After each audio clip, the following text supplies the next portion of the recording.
چې سمته د سرسايه بعض خلک نقد ورکوي، بعض خوراکونه. نو خوراک کې به کوم شی ورکوي؟ نقد جایز دي چې سړی ورکړي.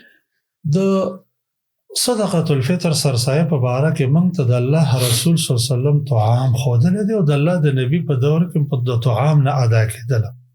حدیث کې راځي كنا نخرج صدقة-ul-Fitr على عهد رسول الله صلی الله علیه وسلم صاعا من طعام صاعا من تمر صاعا من عقد. موږ د الله د نبی په دور کې صدقة-ul-Fitr یو پیمانه د طعام نه ویستله.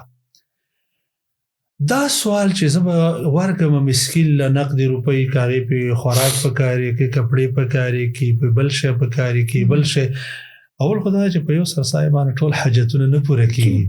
موږ ته د الله نبی یو حاجت ښودلی چې طعمة للمساکین، بس اغنوهم من الطلب في هذا اليوم. نو دا حاجت خو د رسول الله صلی الله علیه وسلم په دور کې متصور و، هلته حاجتونه ګڼو، هلته نور کارونه، خو موږ ته د الله نبی دا د طعام تذکره کړې ده او د رسول الله صلی الله علیه وسلم په دور کې طعام ایستل کېده. په کار دا سړی د طعام نه وبس. Don't forget to like, share and subscribe. Ranna Studio podcast.